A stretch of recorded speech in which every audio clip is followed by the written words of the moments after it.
नमस्कार भैया। नमस्कार सर। मैं दो तीन छोटी बातें कहूँगा। आपने कहा है कि कोविड पे ही फोकस करना है, तो मेरा एक ही सर कहना है कि चूरू ग्रीन जोन में था हमारा। दो जो बाहर से आए लोग, सूरत से जो दो लोग आए, उन दोनों के आने के कारण हम दोबारा से ऑरेंज जोन में चले गए। सर, आपने जो पेपर में विज्ञप्ति दी थी उसमें एक बात इंपॉर्टेंट कही थी जो मुझे सबसे अच्छी लगी थी कि 15 दिन का आपको क्वारंटीन करना है। सर, ये क्वारंटीन होम क्वारंटीन किया गया।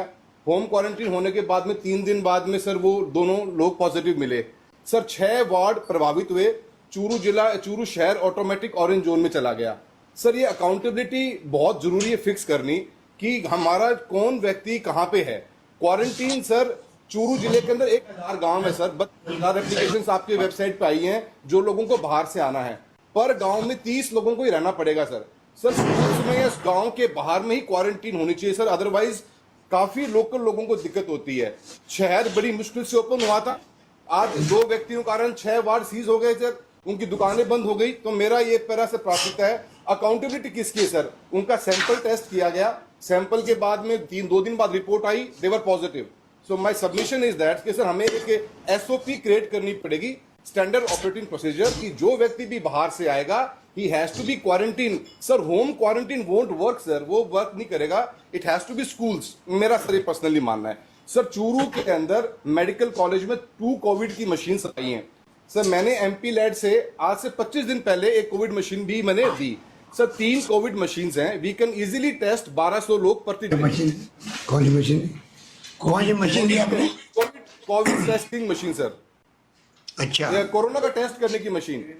हाँ, कहाँ चूरू में नहीं, आपने दी कोई एक मशीन? नहीं सर, मैंने भी सर एमपी लैड से दी है सर, 17 लाख रुपए की दी है, 16 लाख रुपए की, और अच्छा, 5 लाख रुपए टेस्टिंग किट के दिए, अलग से दिए हैं।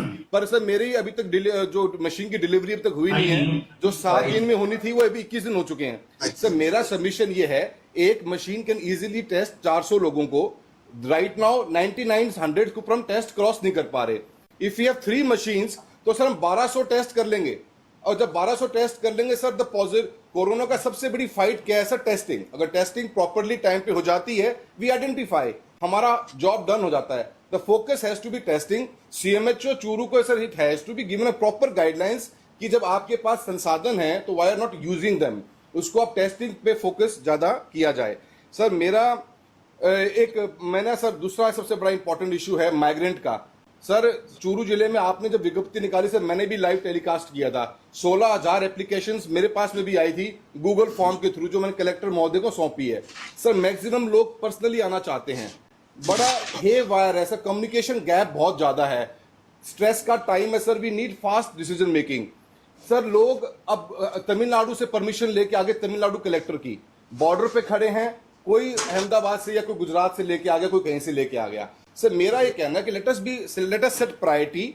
जो लोगों की खुद की गाड़ी है, लेट देम अलाउ सर। और सर 100% कंपलसरी करें सर, एसओपी करें। आपने एक बहुत अच्छी बात ये कही कि गांव के अंदर लोग शिकायत कर रहे हैं कि ये लोग बाहर से आ गए। ये जब लोग बाहर से आ गए तो गांव वालों की चिंता में है कि भी हमारे गांव में कोरोना ना आ जाए। So why don't we fix responsibility कि आपको अगर गांव में आना है, you have to stay in the schools, गांव से बाहर रहिए, टेस्टिंग होगी, उसके बाद में ही आप अपने घर जा सकते हैं। तो सर, मेरा प्राइवेट व्हीकल्स को परमिशंस, काफी लोगों ने बसेस के लिए कही है सर, लोग बस चूरू से ले जाना चाहते हैं कहीं पर भी, उनको परमिशन टॉप प्रायोरिटी पे दी जाए। सर, लिटरली दिन में 99% फोन सिर्फ इसी बात के लिए आते हैं कि we want to come back. तो सर वो आना चाहते हैं, और हमें उनको सर, वो बॉन्डेड लेबर नहीं है सर, हमें उनकी हेल्प हमें सुननी पड़ेगी। और सर मेरा आपसे एक हम्बल रिक्वेस्ट है सर, राजस्थान में नहीं पूरे हिंदुस्तान के अंदर लेबर रोड पे घूम रही है सर, क्यों ना सर हम हमारा एक स्टेट राजस्थान ऐसा बनाएं जो एक भी व्यक्ति रोड पे ना घूमता हो। सर 50 का टेम्परेचर है sir, we should provide buses to them. हमने कल ही बसें लगाई है राजस्थान में, 3,000 कितने लोग हैं? लगभग 3,000 लोग कल सड़कों में घूम रहे थे, सबको बसें बिठवाया गया है, और कैंप में उनके लिए कैंप बनाए गए हैं, खाने पीने की व्यवस्था की गई है, और बॉर्डर छोड़ रहे हम लोग।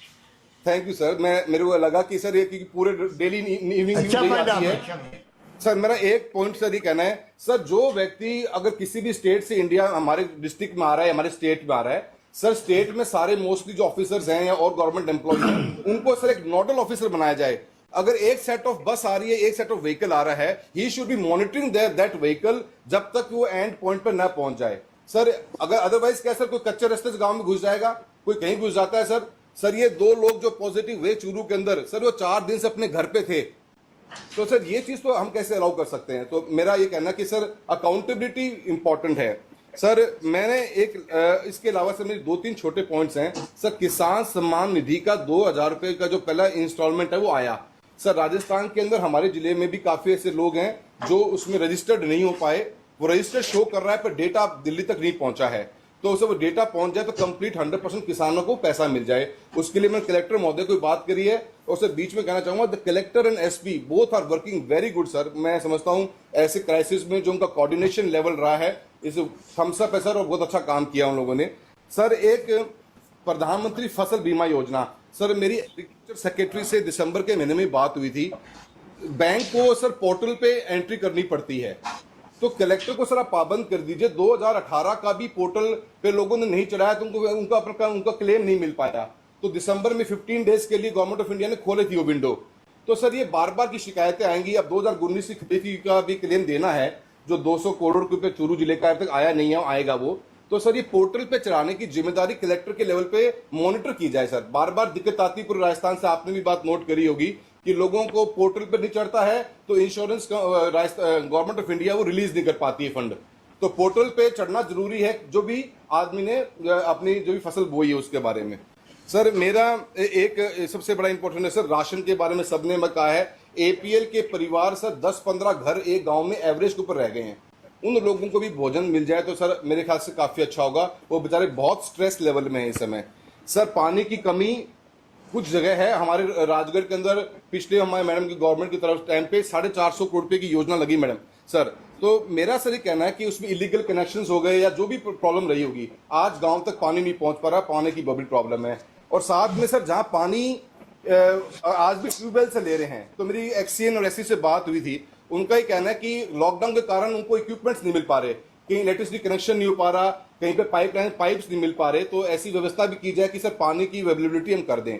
और सर इलेक्ट्रिसिटी का कट जो हो रहा है, आज सब बच्चे मोस्टली ऑनलाइन एजुकेशन ले रहे हैं सर, या चाहे कोचिंग ले रहे हैं या स्टडीज कर रहे हैं। तो मॉर्निंग टाइम पे लाइट कट गांव में ना हो, एटलीस्ट ये चीज का हम इंश्योर करें ताकि बच्चे पढ़ सकें। बाकी सर मैं इतना ही कहना चाहूंगा। एंड लास्टली सर, नरेगा की पेमेंट अभी 22 करोड़ पे चूरू जिले के लिए आई थी सर।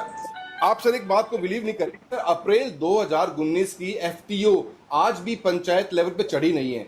जब तक हम सर बिल को कम साइट पे चढ़ाएंगे ही नहीं, how we are going to claim from central government कि नरेगा की हमारी मटेरियल की पेमेंट इतनी बाकी बची हुई है। सो मैंने सीईओ को कई बार बात रिक्वेस्ट भी करी है कि आपका 12-12 महीने का ये गैप पड़ा हुआ है कि आप नरेगा का मटेरियल की पेमेंट भी चला रहे हो, तो आप क्लेम कैसे करोगे गवर्नमेंट से? तो I think it should be ensured. Thank you very much sir.